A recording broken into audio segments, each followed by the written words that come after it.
Welcome to the Neurostimulation Podcast. I'm Michael Passmore, Clinical Associate Professor in the Department of Psychiatry at the University of British Columbia in Vancouver, Canada. The Neurostimulation Podcast is all about exploring the world of neuroscience, clinical neurostimulation, interventional mental health. We talk to leaders in the field, researchers, clinicians. We look at how neuroscience works, the latest research breakthroughs, and how that research is being translated into real world treatments that can improve health and well being. This podcast is separate from my clinical and academic roles and is part of my personal effort to bring neuroscience education to the general public. Accordingly, I would like to emphasize that the information shared in this podcast is for educational purposes only and is not intended as medical advice or a substitute for professional medical guidance. Today I had a really interesting conversation with Dr. Dana Cowles.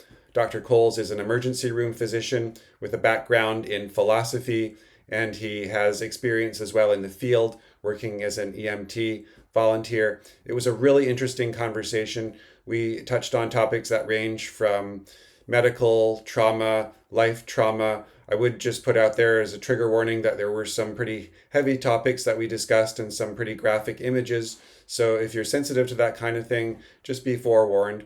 But I think it is worthwhile to listen or watch the episode because of how Dr. Cowles really brings an approach that is an approach that's instilled with wisdom and helps us to really look at how we can take these challenging experiences, traumatic experiences, grow through them, and with awareness, translate that into helping others and to improving our own lives and helping us to appreciate the importance of seeking purpose and meaning in life as opposed to chasing happiness. So please do stay tuned. I think you're going to really enjoy this episode. It was a fascinating conversation, and I think you're going to appreciate it.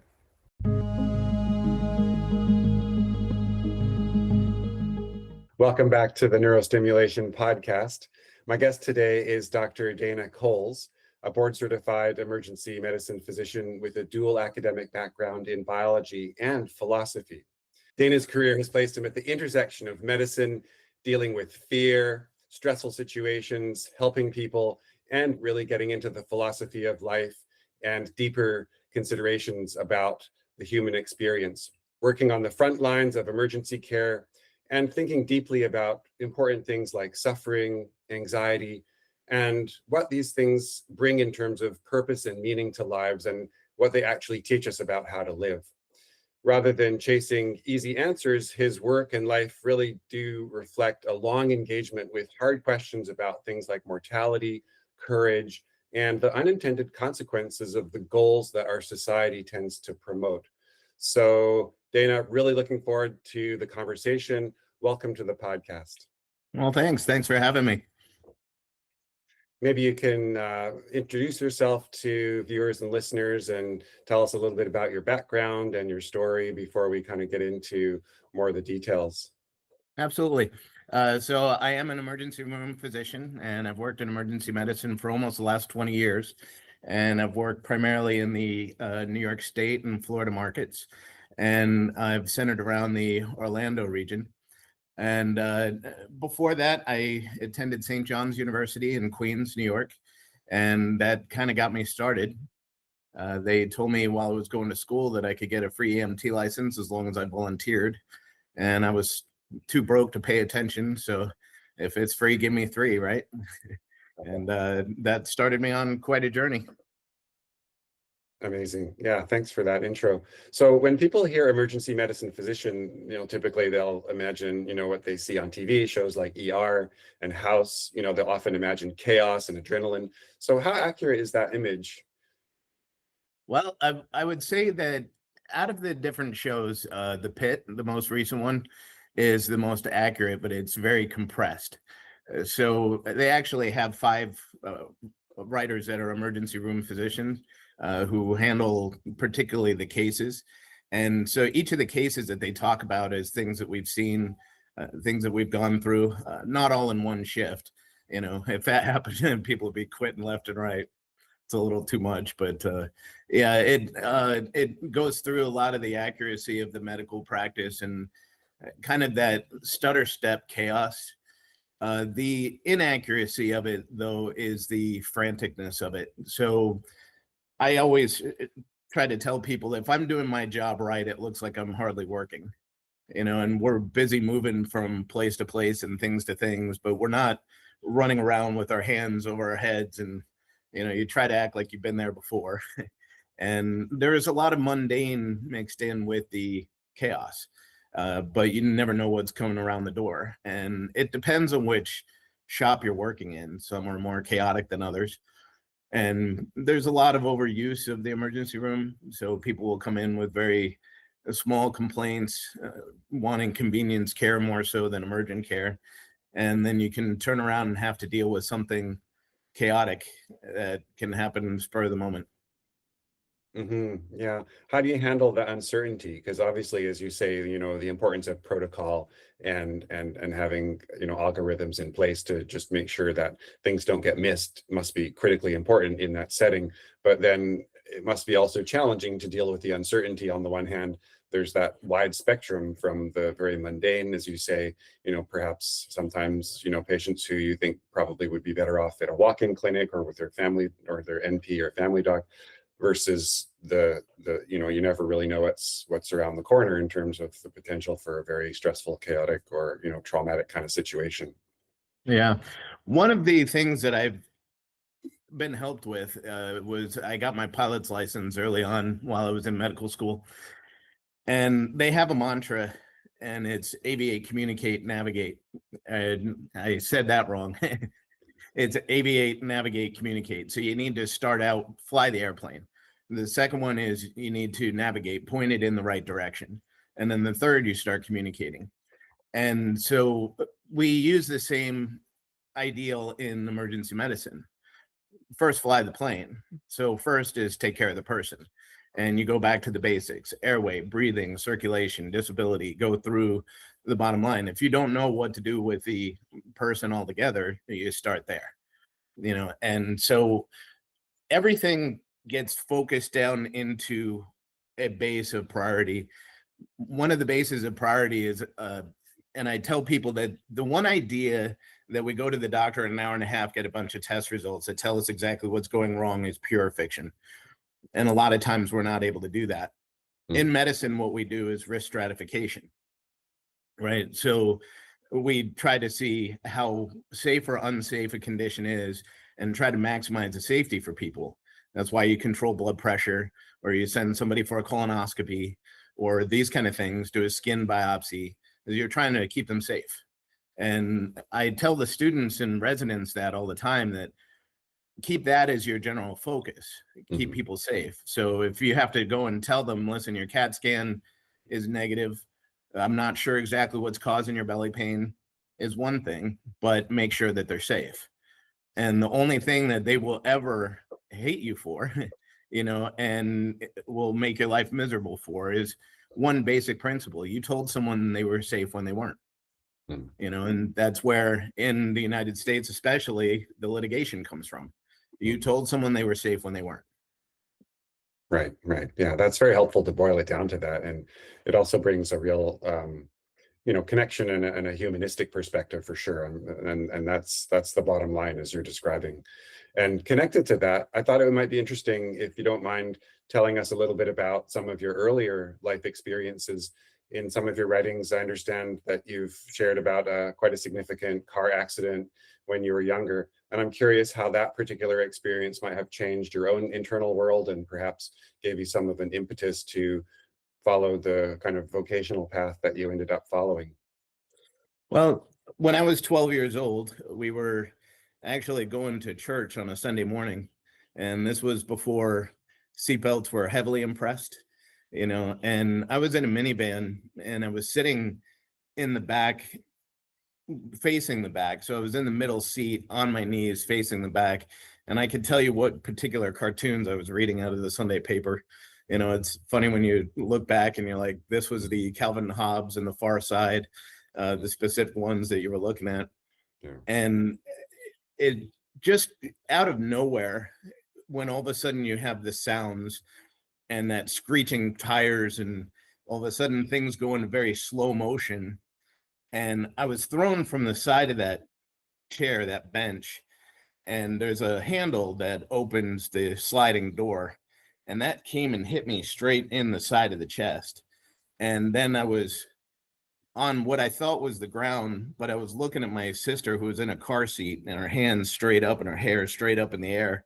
So I knew I was actually on the roof of the car. And then I come back down to the floor of it, and the weird thing is that you get into these thought patterns of, my first thought was the A-Team, because the A-Team in every single episode, they had a car that flipped over. And that's what happened here. And my uncle was ejected out of the side window and he was out on the street and another car had hit ours right afterwards coming around the corner and just missed his head by that much. And my sister, older sister, she had sat up and she leaned her face onto the seat that I was sitting on, and she had a very large cut all down her face, and the skin just kind of sagged out, and I could see the skull underneath.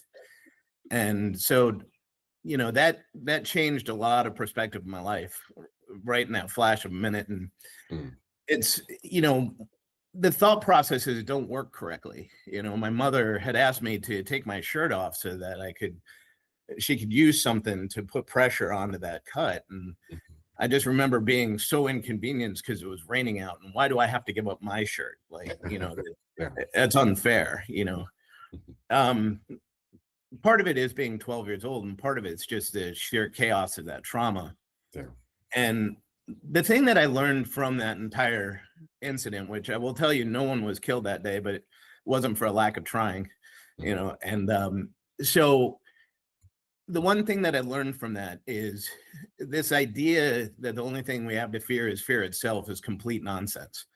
And I tell people this: if you don't believe me, go walk down in downtown Jamaica, Queens at 2:00 in the morning and tell me if the only thing you have to fear is fear. Or talk to these veterans who have been in war and ask if the only thing to fear is fear. And what I learned from that day is that the real enemy is helplessness. We need to build a skill set throughout our lifetime to be able to face helplessness. And that in the emergency room is one of the biggest factors, because people will tell me about things that they're afraid of and they've been afraid of their entire lifetime. And I ask them, well, what's your plan? If that were to happen, what would you be doing? And short of coming to see me, it turns out a lot of times they have no plan and they have no answer. Right. And my viewpoint on it is that that's what we're doing in life altogether, is we're just building skill sets to be able to face that helplessness. Yeah. So if we have a do not resuscitate order, if we have a living will or proxy, those are all plans for what to do at end of life. When we deal with fire drills in schools, that's what we're doing, is developing a plan. What if this situation happens? And I think it's important that we all have our plans for what is making us most nervous in life, and to have our parachutes. Right. And so one of the things that I've done, even now, I've got a good steady job, but I go on interviews. And I'll talk to people and they say, well, why do you want this job? And I'll be quite frank with them. I don't really, I'm not in need of a job. I have a perfectly good job, but I like to know the network, and I like to know other shops around and the people who are running them, and whether I would like to work for that person. And if something happened where I'm working or I wanted to change, who am I going to call? Who's in my phone? Right. And so I try to make sure that I have that established. And I find that you can fly a lot higher if you have that parachute. If okay, if everything goes bad, this is who I'm going to call and what I'm going to do, but make sure you have that plan. Yeah, that's so interesting. It reminds me of this idea about helplessness. It reminds me of what Dr. Paul Conti writes about. He's an expert on trauma and helping people recover from trauma. And, part of what he emphasizes is the importance of agency as well as meaning. And so agency, it's, as you say, what's your plan? What's your plan in order to try to be able to control a situation? and gain agency in terms of decision making, in terms of influencing the direction that things are going to go in. Very similar to the piloting metaphor, right? As far as Mhm. you're flying the plane metaphor, for sure. So do you think so when it comes to that kind of thing, in your experience, do you think that most people are trying to avoid fear or helplessness, or is the fear a consequence of their helplessness, or how does that go? Well, essentially, medicine has done a huge disservice to people by treating fear and anxiety as a disease. Mm, And we all know that a disease is a broken part of the system that a few people have, like cancer or diabetes. Fear and anxiety is something that everybody has. mhm. It's part of the human condition. It's part of our survival skill. Yeah. And how we handle it or deal with it. We have in medicine since about the mid 1800s, everybody's taken this perspective of if it's uncomfortable, it should go away. Mhm. You should treat your way out of it. You should, try to avoid it at all costs. And people will take comfort over purpose all the time. And the thing is that if I ask people what's the opposite of depression, they'll tell me happiness. And I let them know that's a lot of marketing propaganda. You Mhm. know, the opposite of depression is purpose, and Mhm. purpose is what keeps you up and going. But fear and anxiety itself is a sense that something is going to change. And the one thing that I've found is that the people who have the most anxiety in life are very empathetic people. Mhm. And they are aware of the circumstances and the situations of people around them. And it's almost like they're carrying that burden, Mhm. so they don't want to step on other people, or they're anxious about talking to a person, or, how they're going to influence or impact other people around them. They carry that all inside. And the one thing that I let people know is that everything in life comes at a cost, Mhm. and you need to know that cost and be willing to pay it, or you're going to accrue interest. Mhm. And if you're not, paying it or accruing interest means someone is taking care of it for you, and they will eventually get tired and stop.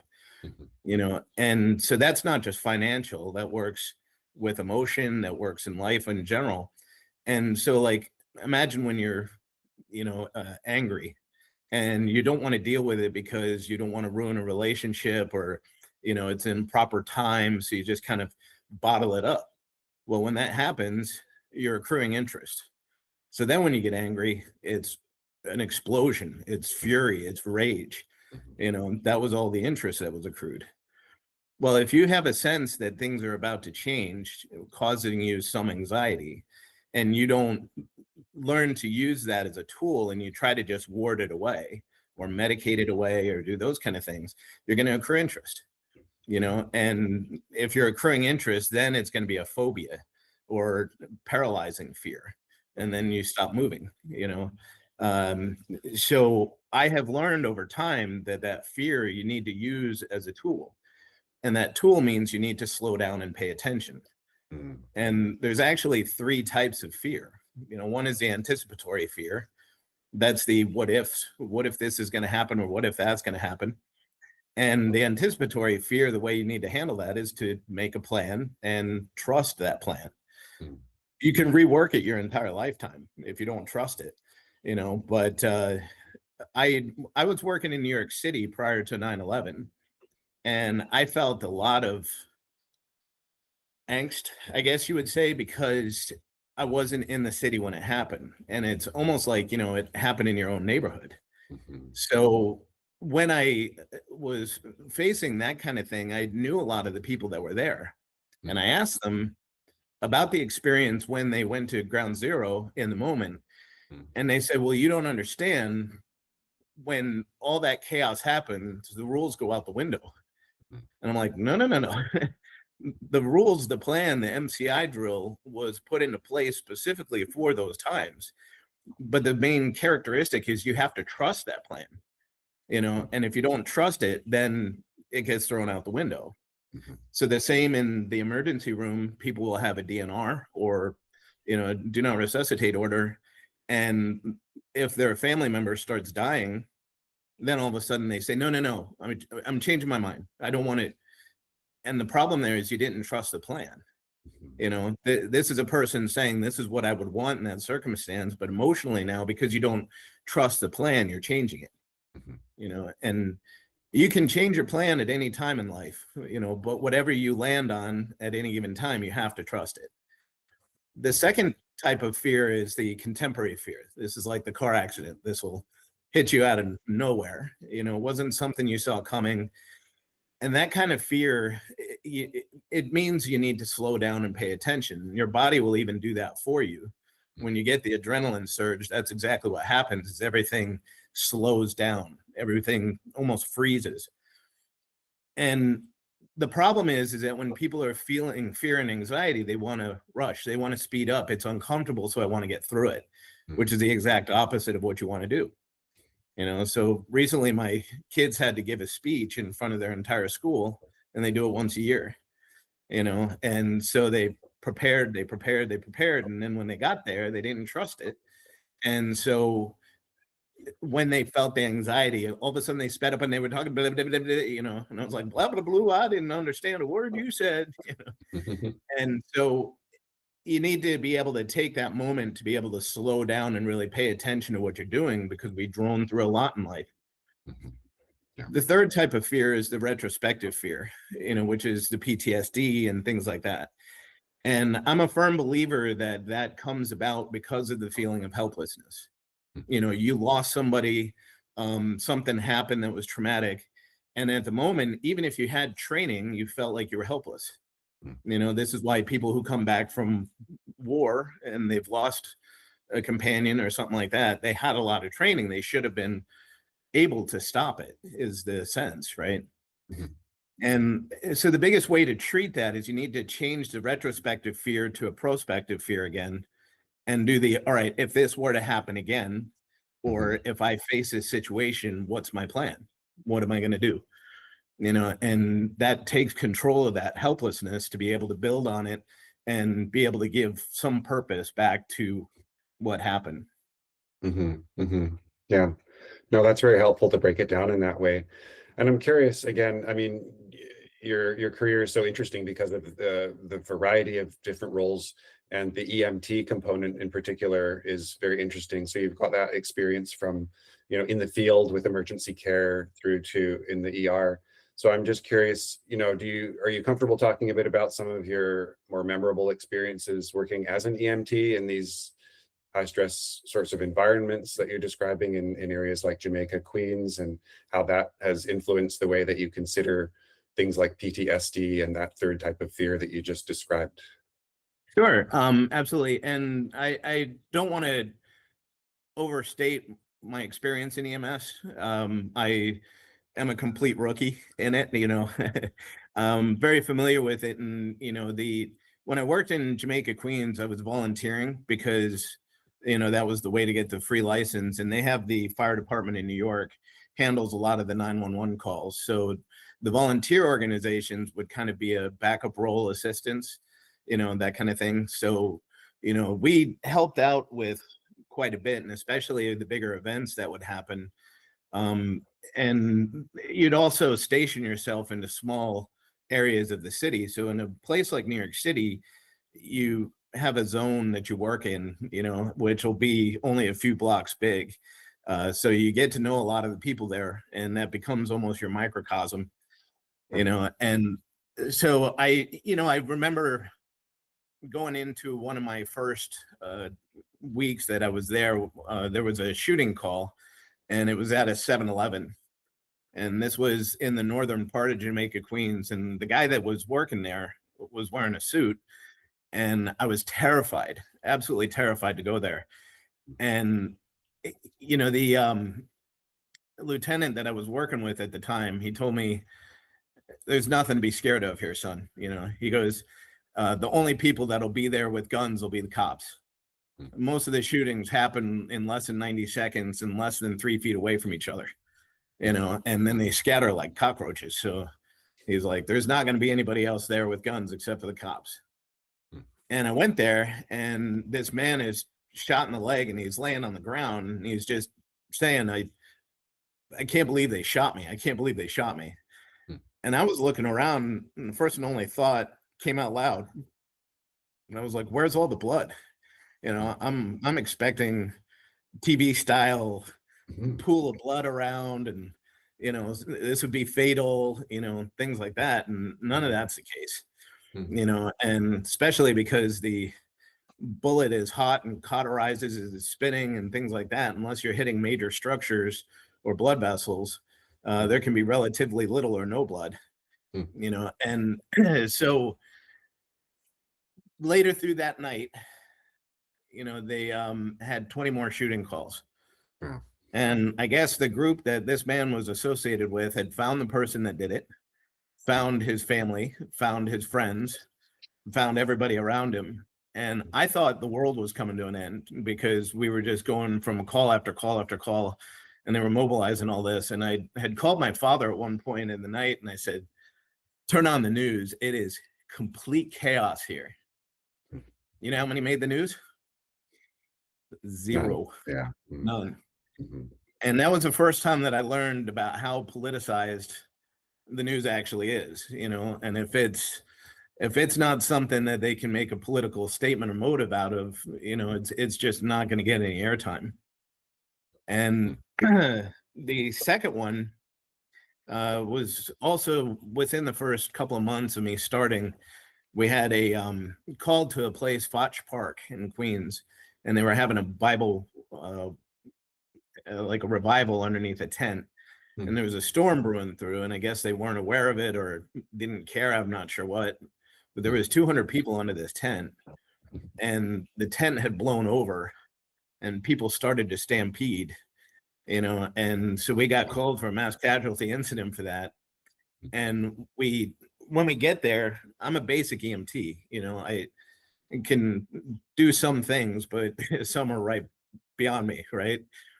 And so the other guy I was working with was driving, and they wanted me in the back, and we go to the staging area, and they give me this next patient, and it's this woman that has a big boot print across her neck, and she's going and trying to breathe, and she's just not getting any air in.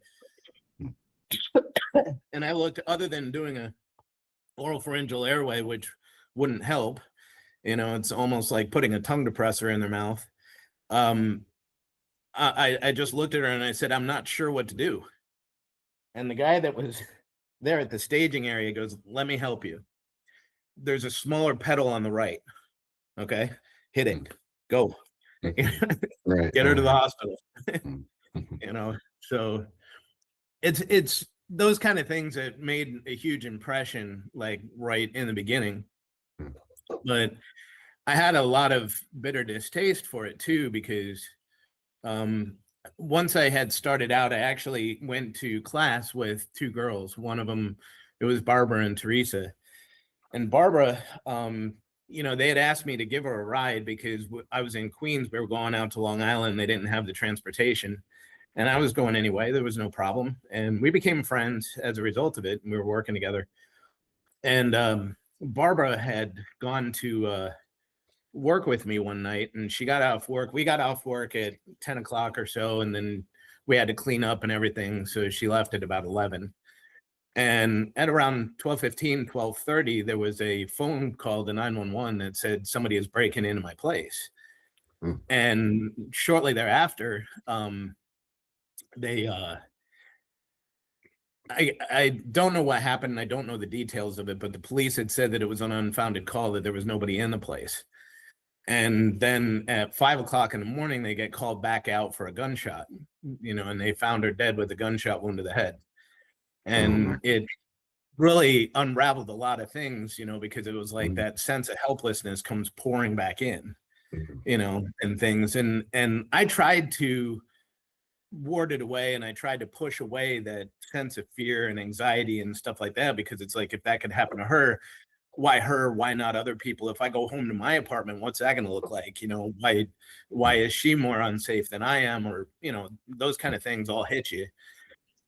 But in that pursuit of trying to get rid of fear completely, I learned that fear is that tool, and it's important. The only people who are truly fearless are thoughtless or careless. So when people tell me now, I'm nervous about working in the emergency room, I'm scared of working here, my answer is good. Don't ever lose that. It's what's going to keep you on your toes, and it's what keeps you aware of the situation around you. And as we drone through things, those things that make us anxious, and they still do now, there's chief complaints that come up that I sit there and, I feel my shoulders tense. I feel my heart going a little bit faster. And I'm like, oh no, not this, and Yeah. there's certain ones, every provider has a trigger for certain ones, and then you go in and slow down and pay attention. You're moving more methodically in that case than you would on a lot of the others that you can see and clear pretty quickly. And it's always paid off, it's never been wrong. Those cases that bring the more anxiety are the ones that you need to pay attention to more, Mhm. so learn to use that as a tool. Right, right. Yeah.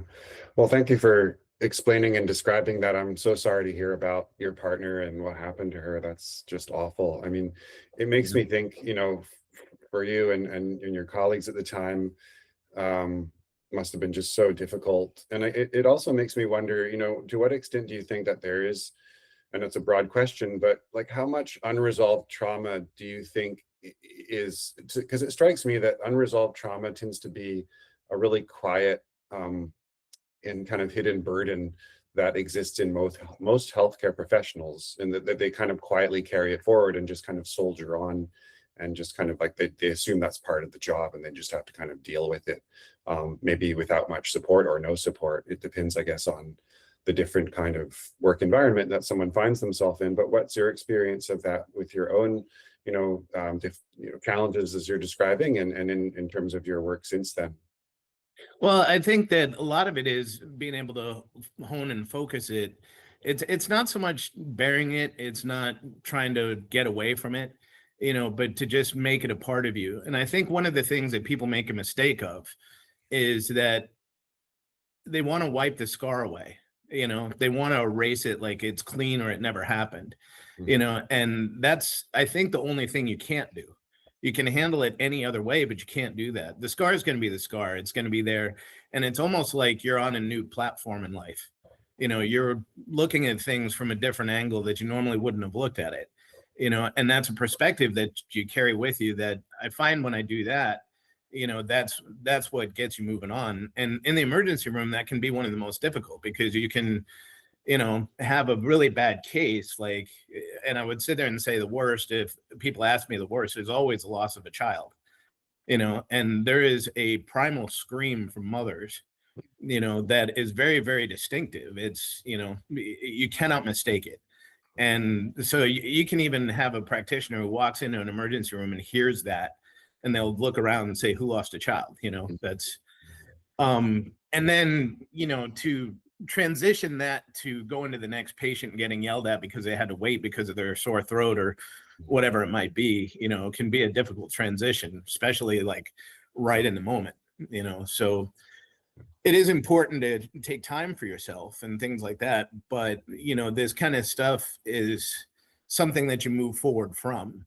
And that's why I advocate for people to utilize each of those instances as the what could have been done differently or should have been done differently. If I see this case again, what would I do differently? Yeah. And the one thing to understand about that is that, things will happen even if you do absolutely everything right. So you'll have those cases that come in that, or a situation that happens in life, and the short answer of what could I have done differently or should I have done differently, and the answer is nothing. You did everything you could, you did everything right, and it just, you're not going to win that day. Yeah. But that doesn't mean you don't face it the next time. And that feeling that you have from it, you can't ward it off. You have to pay that cost. And so maybe you don't deal with it internally right in the moment, but if you don't deal with it soon, it's just going to keep accruing interest, or somebody is paying for it for you and they will get tired and stop. And I've seen a lot of practitioners do that. They come home and they unload on their spouse, or they put their burdens onto other people with their manifestation of their moods, or things like that. Not even talking about the case, but if you go home and treat your wife really coldly because you don't want to talk at all, then she's going to be carrying the burden for you, and she will eventually get tired and stop and be like, I can't live like this. And that's why I tell people too, the number one thing, two things that people really need out of life is security and affirmation. They need to know everything's going to be okay, and they need to know they're a good person for doing it. And if you're in an argument, if you're in a fight, or something else is happening, right, then one of those two is lacking. And if you give it to them, the fight's over, right? And so maybe you're trying to get your point across, or you're trying to do whatever, but you're not giving the affirmation of acknowledging, the other person that you're talking to. They feel disrespected, right? That's going to cut at their affirmation, and it's going to be a problematic issue in the relationship. Yeah. So if you come in and aren't dealing with these things appropriately and providing the security and affirmation for the other people around you as well, they're going to be carrying that burden for you. So you have to kind of dance that a little bit and understand that you were there for the trauma, they weren't.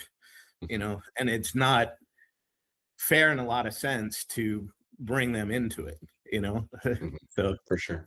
Yeah, for sure. Absolutely. I mean, it makes me think of this important idea that, as you say, maybe not to focus in on trying to get rid of the scar per se, but just looking at the concept of the wounded healer, and how do those experiences help to improve your ability to empathize, or your ability to provide the healthcare with that kind of broadened experience and wisdom, I suppose.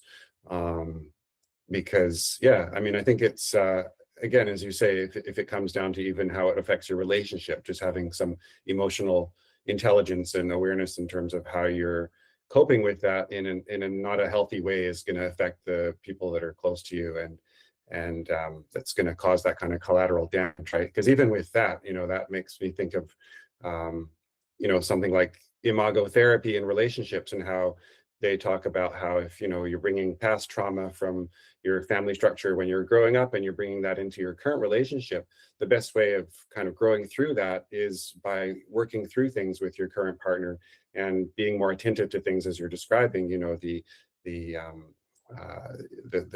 showing your partner that you have, that they're secure, and giving them those affirmations. It's all part of that, preventing the relationship from deteriorating as a result of you not dealing well with the stressful things that you're experiencing at work, for sure. This kind of makes me think about your interesting background in philosophy, because you have a formal background in philosophy as well, which is not particularly common for physicians, healthcare providers. So, and you mentioned earlier on, some of your interesting, and I agree with you, comments about happiness.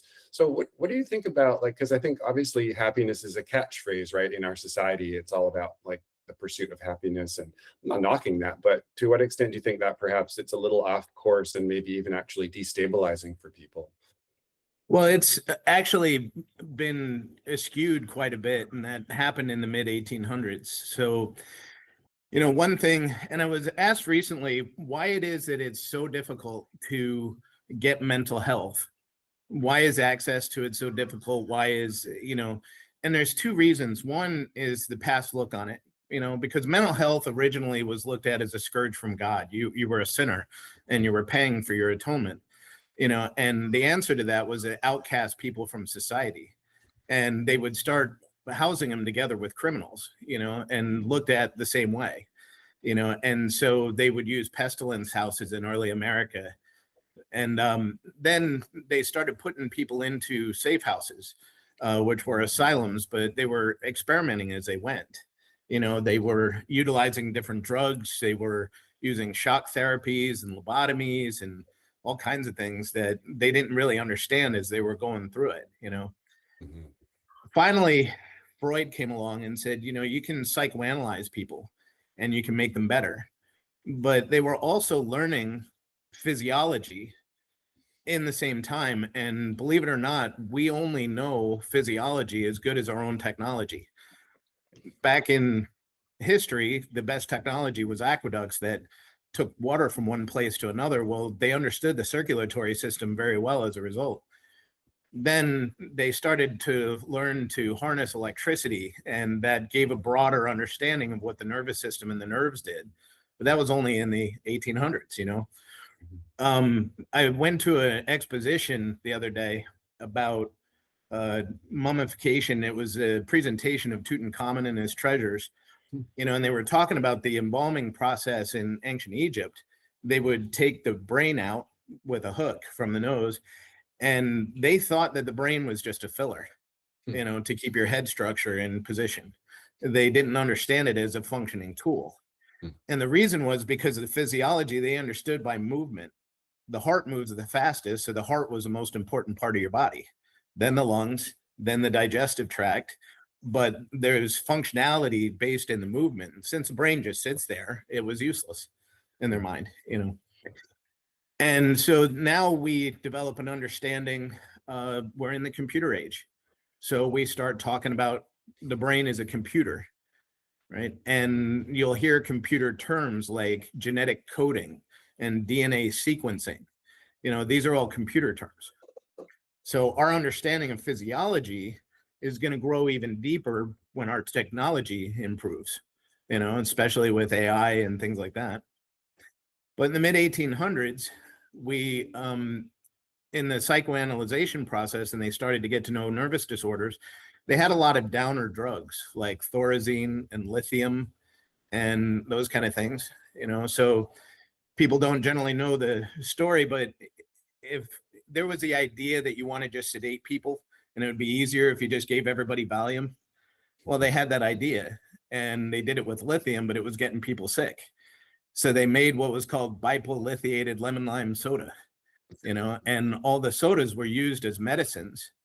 And so they were giving people lithium through this soda. Well, since it was getting people sick, they had to take it out, and they rebranded it and renamed the soda 7-Up, So when they started going away from those downer drugs, they wanted to experiment in Germany with upper drugs. And for the first time, they made methamphetamines and made it into a drug called Pervitin, which was given to a lot of the German military and the higher ups in government and things like that. And then they were using cocaine. Now, the little dirty secret is that Freud was a cocaine addict. And his philosophy of the id, the ego, the superego, that id, that inner child that always needs to be fed, is the mantra of a drug addict. And he focused on life that way because of his addiction problem, but he wanted all of his patients on cocaine. And he wrote a book called Cocaine Papers. If you read through that, it's actually a bunch of scientists that were taking cocaine for the first time and writing about their effects in real time. Now, Freud's nephew was Bernays, and Bernays is the father of all modern advertising.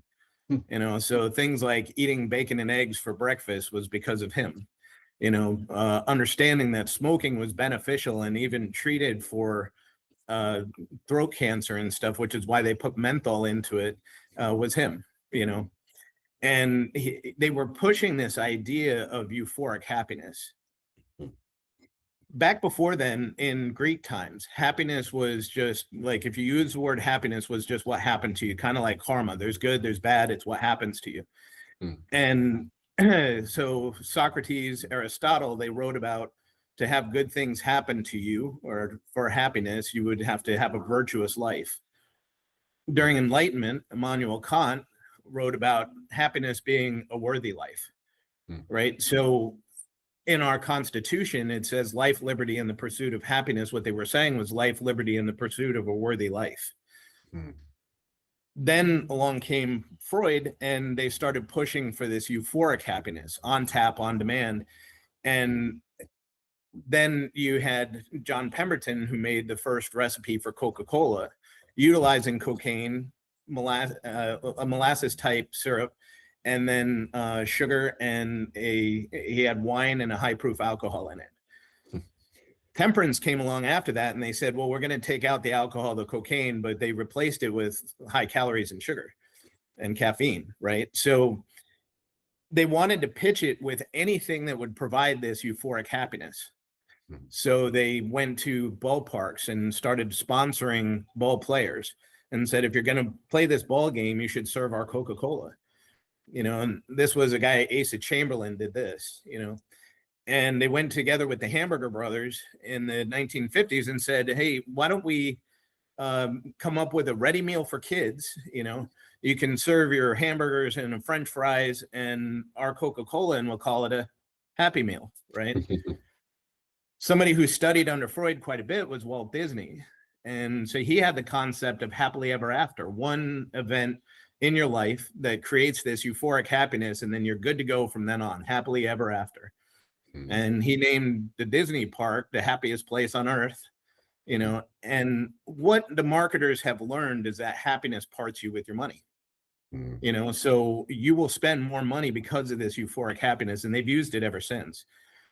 So if you look at a commercial for a watch ad, or just look at a watch ad, a picture, the hands on the watch are always at 10:10, or almost always, but they put the hands at 10:10.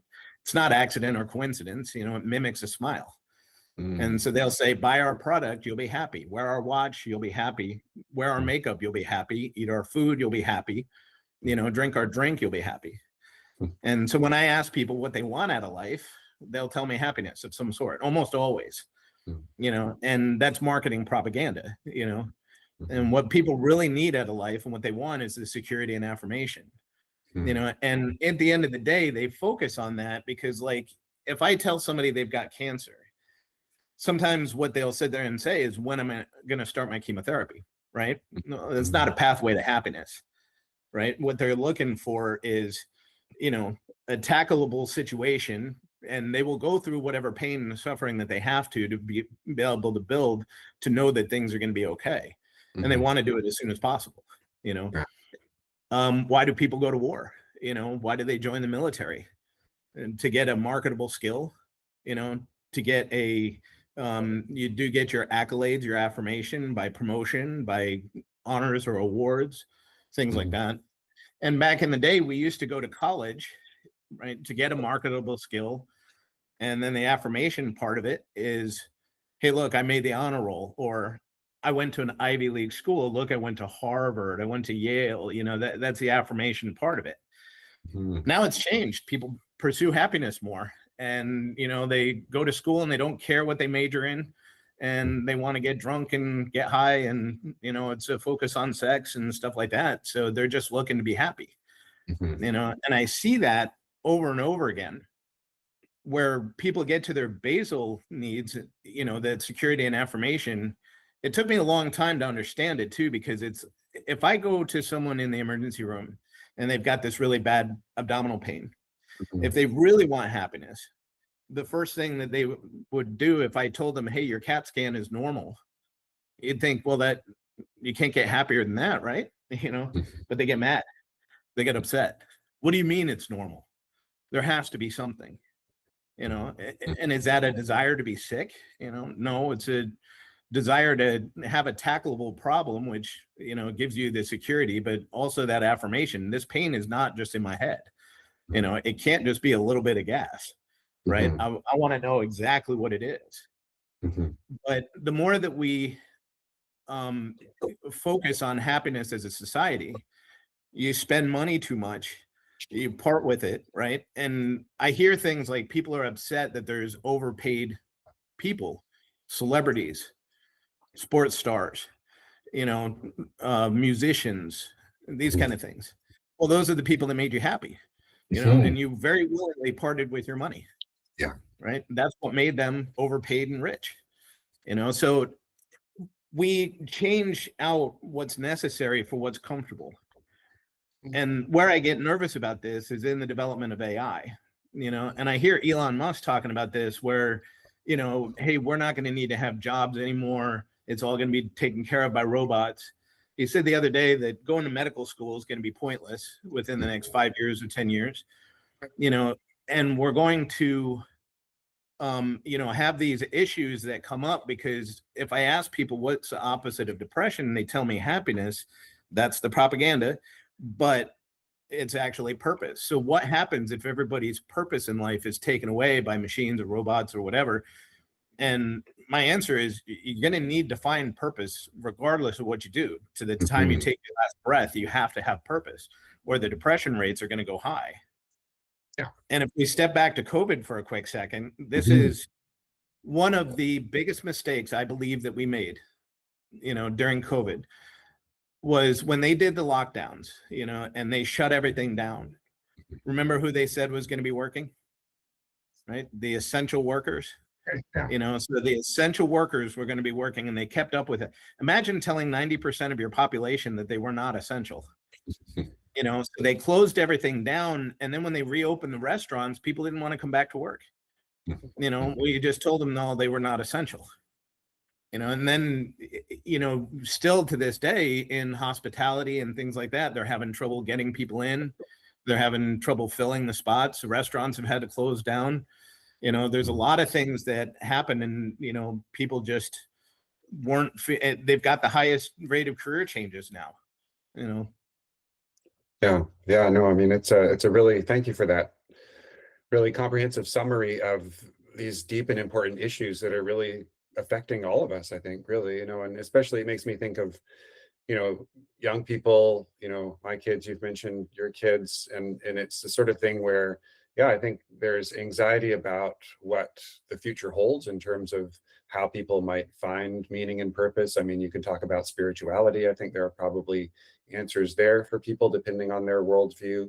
But I think I really do agree with you. I mean, in terms of the cautionary tale for, say, younger folks to be wary about chasing happiness, because obviously, it's an illusion, right? It's a mirage, and to just be thinking about, the degree to which, as you say, it's propaganda, it's based on the consumer society that we live in that's going to want to just get you going in that direction to have you part from your dollars.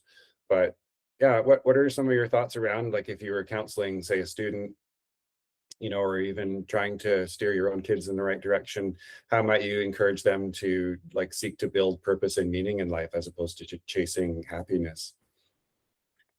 Well, that's a good question. I mean, that's a great question, and I think it's individualized for everybody, because everybody has their purpose, and it focuses around where their talents are as well.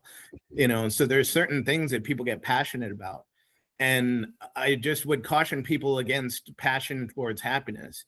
But if you're doing things with purpose to build and grow on things, one of the existential questions, if I can get a little religious for a second, For sure. one of the existential questions that you always ask in philosophy is, what's the purpose and why are we all in life?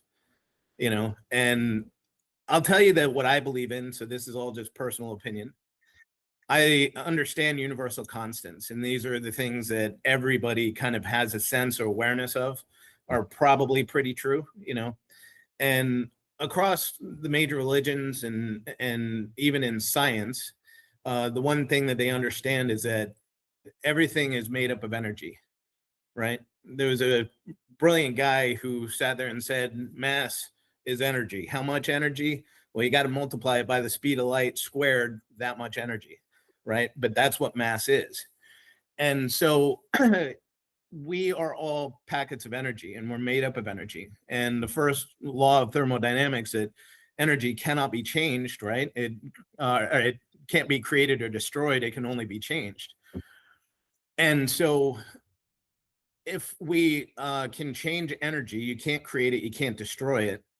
Okay, there's two types of energy. One is potential and the other is kinetic.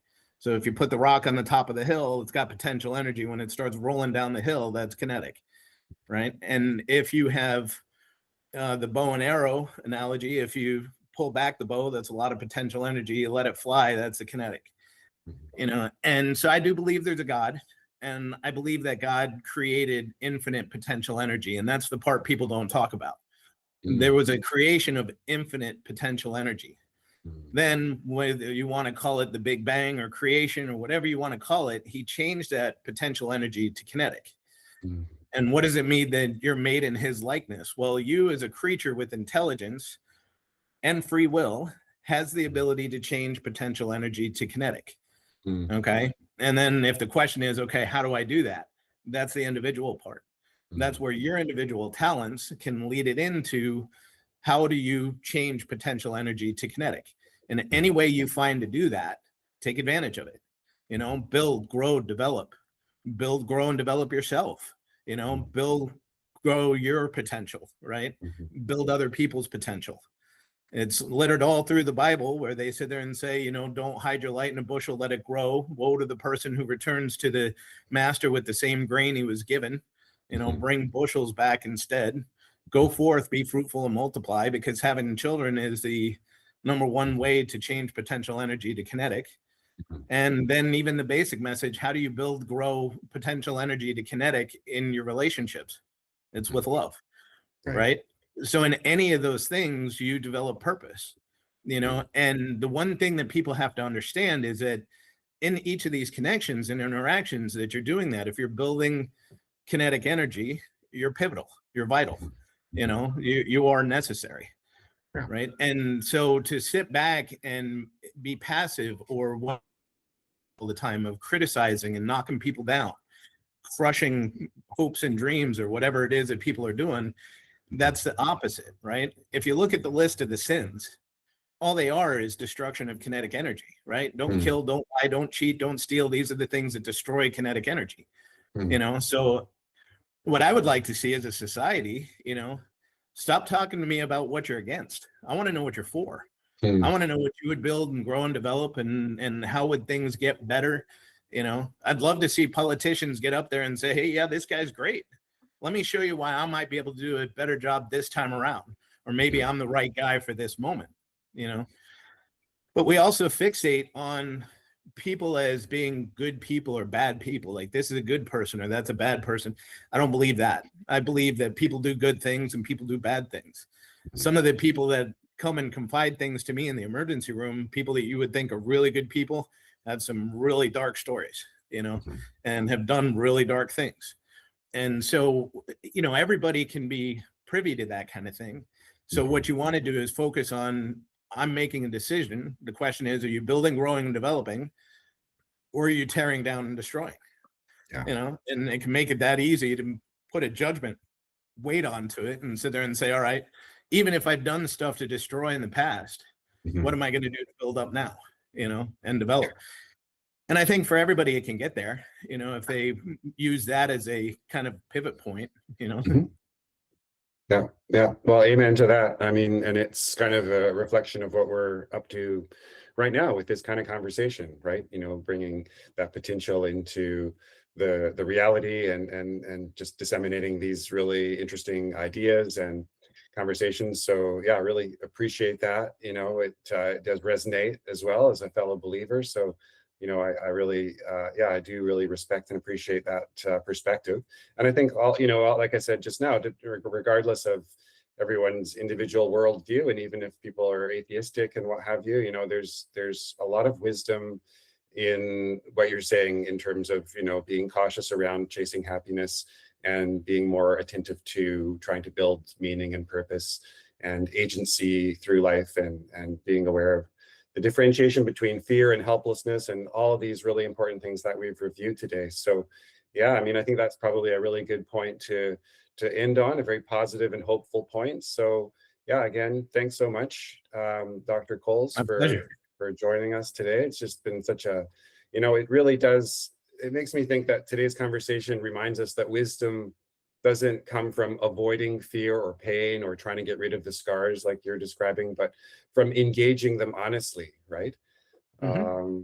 And so I've just really appreciated your story, your perspectives through emergency medicine, philosophy, the lived experience that you've told us about. I mean, I think you've really offered a rare perspective on what actually matters when, say, comfort falls away and reality becomes unavoidable, right? And I think if there's one thread that maybe I can highlight throughout the conversation today, it's that the pursuit of happiness is certainly overrated and misstated, as you say.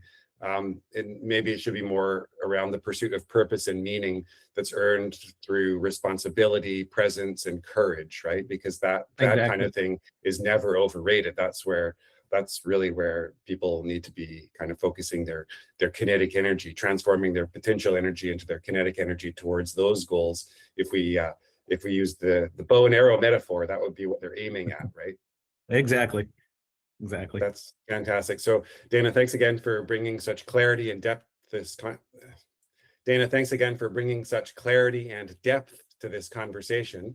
To viewers and listeners, if this episode resonated, consider sharing it with someone, particularly if you know anyone who works in healthcare, emergency services, anyone that may be quietly carrying on more than anyone that may be quietly carrying more than they let on, and you think that perhaps they might need a hand in some way. We would certainly encourage any viewers and listeners who either are experiencing that themselves or know someone who might be, to just reach out, get help. You're not alone.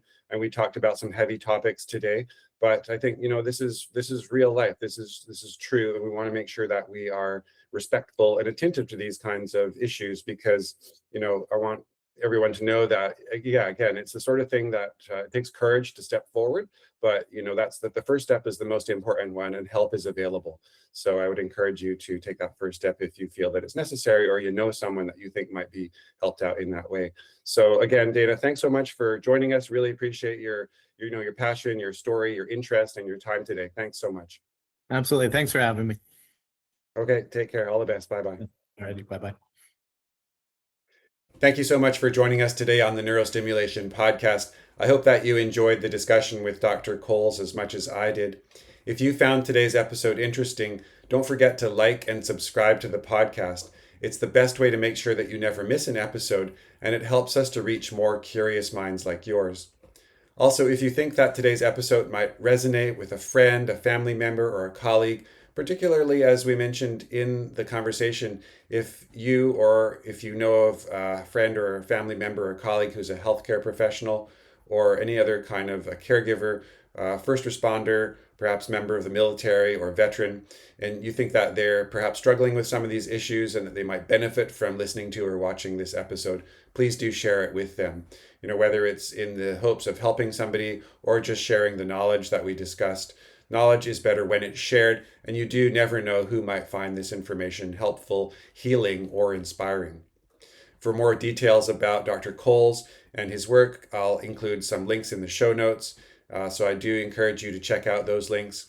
You'll find everything that you need to understand his story better and dive deeper into some of the topics that we discussed. And I would love to hear your thoughts, so please do join the conversation in the comments section or reach out on social media. Your questions, ideas, and feedback make this podcast better. Finally, don't forget to tune into the next episode. It's going to be another exciting discussion regarding cutting-edge neuroscience, non-invasive clinical neurostimulation, interventional mental health, and other aspects of health and wellness. So thanks again for listening. Take care, stay curious, and I'll see you next time on the Neurostimulation Podcast.